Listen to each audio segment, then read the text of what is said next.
Thank you.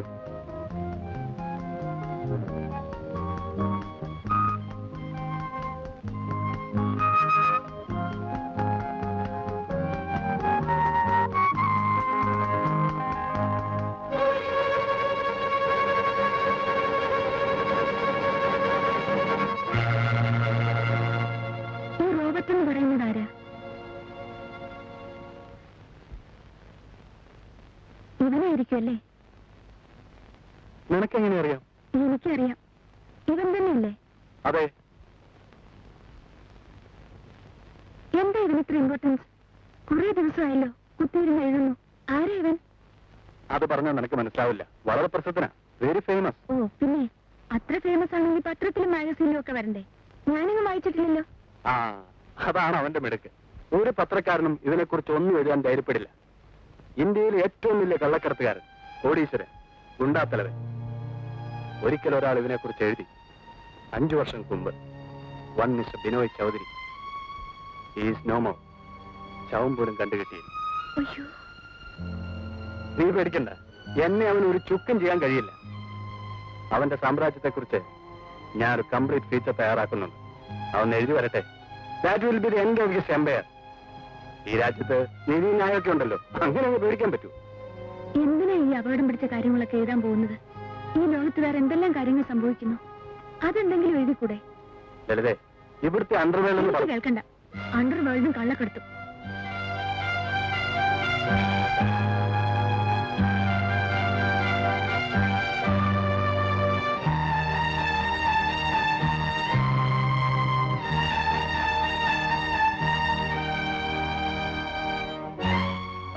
നീ ഇത്ര തൊട്ടാവാടിയാണല്ലോ. വല്ലപ്പോഴും ഇങ്ങനെ ഒരു സാധനം എഴുതിയില്ലെങ്കിൽ പിന്നെന്താ പത്രപ്രവർത്തനത്തിനൊരു ത്രില്ല്? നീ വേണ്ട എന്നെ ഒന്ന് എൻകറേജ് ചെയ്യാൻ.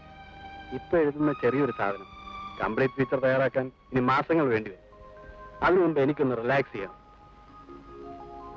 ഈ ലേഖനം നാളെ പ്രസിൽ കൊടുത്താൽ I am free for 1 week. ഒരാഴ്ച നമുക്കൊന്ന് തകർത്ത് വാരണം.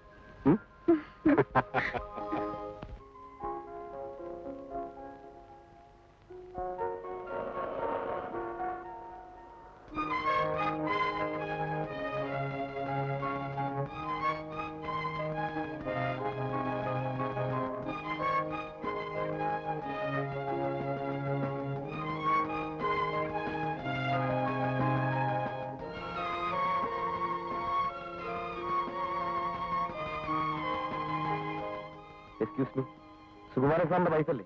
അതെ. ആ, എന്റെ പേര് ജേക്കബ്. ഞാൻ ഒരുമിച്ചാണ് വർക്ക് ചെയ്യുന്നത്. ഞാൻ അക്കൗണ്ട്സ് ഡിപ്പാർട്ട്മെന്റില. ഹലോ. ഞാൻ കാര്യം പറഞ്ഞാൽ തെറ്റിദ്ധരിക്കരുത്. സുകുമാരൻ സാറിനോട് പറയുകയായിരുന്നു. അതെന്താ അങ്ങനെ പറഞ്ഞത്? എന്താ കാര്യം? സുകുമാരൻ സാർ എഴുതിയ ആ ലേഖനം വലിയ അപകടത്തിലായി. എന്തും ചെയ്യാൻ മടിയില്ലാത്തവരാണ് ആ റോബർട്ട്. ഞങ്ങൾ മറ്റ് സ്റ്റാഫുകളൊക്കെ പേടിച്ചാണ് കഴിയുന്നത്. മാനേജ്മെന്റ് സുകുമാരൻ സാറിന്റെ കൂടെയാണ്. പത്രത്തിന്റെ സർക്കുലേഷൻ കൂടുമല്ലോ എന്ന് പറഞ്ഞു. അവര് സപ്പോർട്ട് ചെയ്യും. അവരൊക്കെ വലിയ ആളുകളാ, ഒന്നും വരാൻ.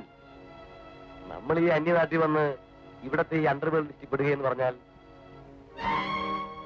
റോബർട്ടിനെ കുറിച്ച് ഇനിയും എന്തൊക്കെയോ എഴുതി കൂട്ടുന്നുണ്ടെന്നാ കേട്ടത്. സാറിനോട് അതൊന്ന് പറഞ്ഞ് വിലക്കണം. ഞാൻ പറയാം.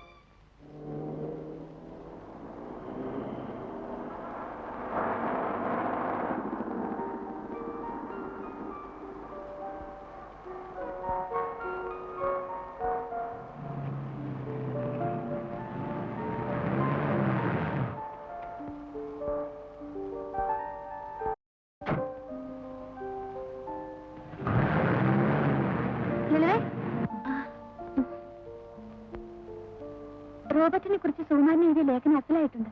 ഭയങ്കര ധൈര്യം തന്നെ. പക്ഷെ ഞങ്ങളുടെ വീട്ടുകാരും പറയുന്നത് ഇത്തിരി അപകടം പിടിച്ച പണിയാണെന്നാ. ഞാൻ പോട്ടെ.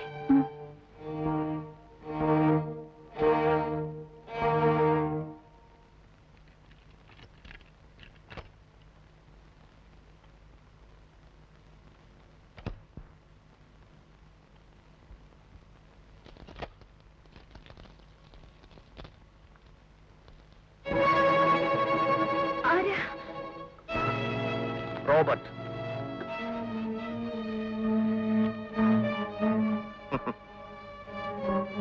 പേടിക്കണ്ട. ഞാൻ നിന്നെ ഉപദ്രവിക്കാൻ വന്നൊന്നുമല്ല. ഓ, ഓടാൻ ശ്രമിക്കരുത്, വിളിച്ച് കൂവരുത്. അതുകൊണ്ടൊന്നും യാതൊരു പ്രയോജനം ഉണ്ടാകാൻ പോകുന്നില്ല. ആരും വരില്ല, അഥവാ വന്നാലും എന്നെ കണ്ടാൽ ഭയന്നോടും. I am Robert D'Souza. എന്റെ പേര് കേട്ടപ്പോ തന്നെ പേര് തോന്നുന്നല്ലേ? അതൊരു സ്റ്റൈലിന് റോബർട്ട് ഡിസൂസ എന്നൊക്കെ പറഞ്ഞതേ ഉള്ളൂ. പിന്നെ ഞാൻ ആള് പാവമാണ്. സ്നേഹമുള്ളവരടുത്ത് ഞാൻ പഞ്ചപാവ. പെങ്ങളെ, എനിക്ക് നിങ്ങളോട് ആരോടും യാതൊരു വിരോധവും ഇല്ല. നമ്മളൊക്കെ മലയാളികളാണ്. വൈറ്റിപ്പഴപ്പിന് വേണ്ടി ഈ അന്യനാട്ടിൽ വന്ന് കഷ്ടപ്പെടുന്നു. അങ്ങനെയുള്ള നമ്മൾ തന്നെ തമ്മിൽ തല്ലേണ്ട വല്ല കാര്യമുണ്ടോ? സുകുമാരൻ ഒരു പത്രപ്രവർത്തകൻ, ഞാനൊരു കള്ളക്കടത്തുകാരൻ. എന്റെ കാര്യം പത്രത്തിലെഴുതി നാറ്റിക്കേണ്ട വല്ല കാര്യം അയാൾക്കുണ്ടോ? അല്ല, ഉണ്ടോ? പെങ്ങള് തന്നെ പറ. സാധാരണ ഏതെങ്കിലും ഒരു നാറി എന്നെ കുറിച്ച് മോശമായി എഴുതിയാൽ കൊന്നുകളയുകയാണ് പതിവ്. ഇവിടെയും കൊല്ലാൻ തന്നെയാണ് വന്നത്.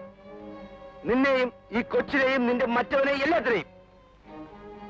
പക്ഷെ ഇപ്പൊ ഞാനത് ചെയ്യുന്നില്ല. എന്തുകൊണ്ട്? അതാണ് മലയാളിക്ക് മലയാളിയോടുള്ള സ്നേഹം. ഏതായാലും ഇത്തവണ ഞാൻ ക്ഷമിച്ചു. സുകുമാരന് ഞാൻ ഒരവസരം കൂടെ കൊടുക്കും. എന്നെ കുറിച്ച് അയാൾ ഇനി എന്തൊക്കെയോ മോശമായി എഴുതുന്നു എന്ന് കേട്ടു. അതെങ്ങാനും പബ്ലിഷ് ചെയ്യാൻ ഇടവന്നാൽ വേണ്ട, ഞാനൊന്നും പറയുന്നില്ല, പെങ്ങള് പേടിക്കും. അവരോട് പറഞ്ഞേക്ക് ഞാൻ വന്നിരുന്നുവെന്ന്. കുഞ്ഞിന്റെ പേരെന്താ? കൊച്ചിന്റെ പേരെന്തായി? അഞ്ജു. അഞ്ജു, നല്ല പേര്, സ്വീറ്റ് നൈറ്റ്.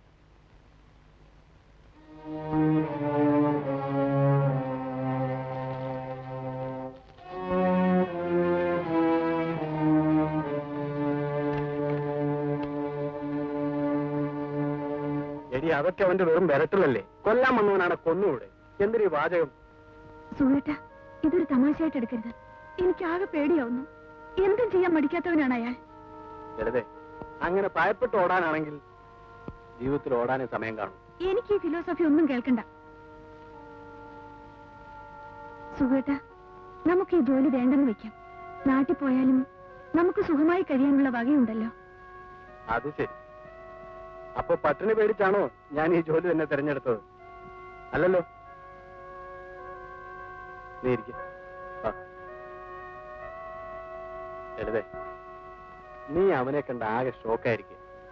നിനക്കിതൊക്കെ ഒരു പുതുമയാണ്. അതുകൊണ്ടാ ഞാനിതൊക്കെ കുറെ കണ്ടതാ.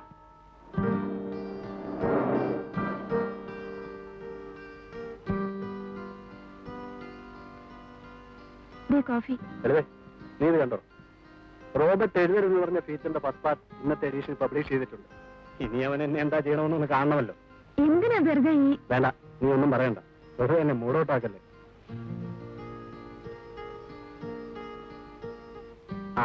ഞാൻ ഇന്ന് ഓഫീസിൽ നിന്ന് 6:30 വരും. നമുക്കിന്നൊരു നാടകത്തിന് പോകണം. എന്റെ ഒരു സുഹൃത്തും ഉണ്ടാവും. രാത്രി ശാപ്പാടും കൊടുക്കണം. ആരാ? പോലീസാ. പരിചയപ്പെടുത്താം.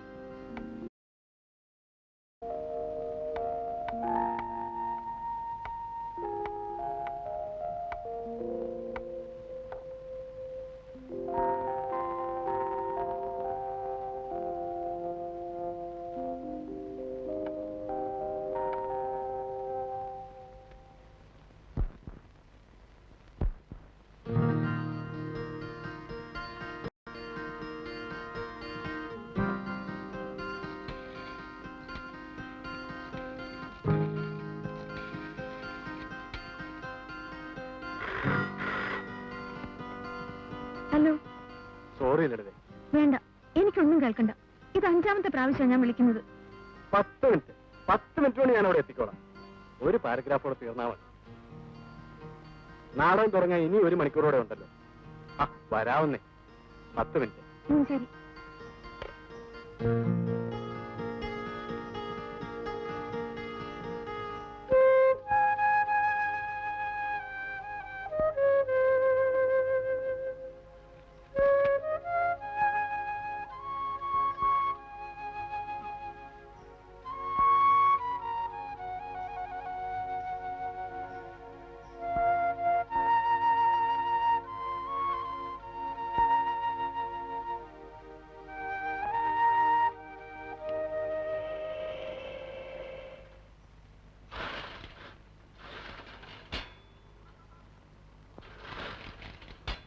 സുഹൃത്തിനെ കാണുന്നില്ലല്ലോ ചേച്ചി. നീ ഇങ്ങനെ മൂഡ് ഔട്ട് ആവാതിരിക്കില്ലേ? ഒരു നാടകം മിസ്സായി എന്ന് വെച്ച്. നാടകം മിസ്സായത് കൊണ്ടൊന്നുമല്ല. വരാന്ന് പറഞ്ഞാ വരുന്ന ആളാ. ഇപ്പൊ 2-3 മണിക്കൂർ കഴിഞ്ഞില്ലേ? ദാ വരുന്നെന്ന് വിളിച്ചു പറഞ്ഞതാ. വല്ല അത്യാവശ്യ കാര്യമായിട്ട് അങ്ങോട്ടോ അങ്ങോട്ടോ പോയി കാണും. നീ ക്ലബിൽ വിളിച്ചോ? വിളിച്ചു. അവിടെ ആരും എടുക്കുന്നില്ല. ഫോൺ ശരിയല്ലെന്ന് തോന്നുന്നു. ക്ലബിൽ ഉണ്ടാകുമെന്ന് തന്നെ എന്റെയും വിചാരം. വേറെങ്ങും അങ്ങനെ പോകാറില്ല.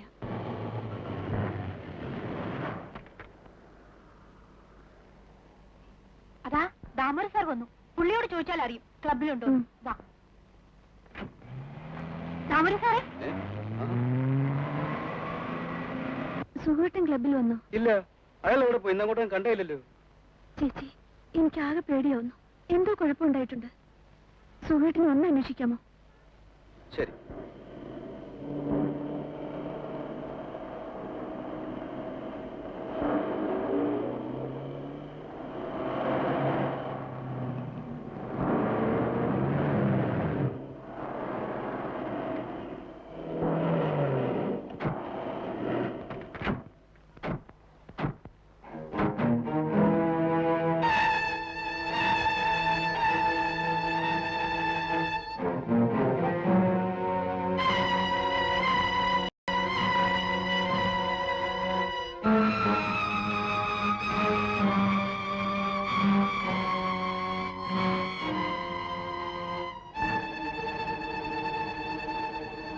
എന്തായി sir? Bad luck Lalitha. Be brave. Sukhu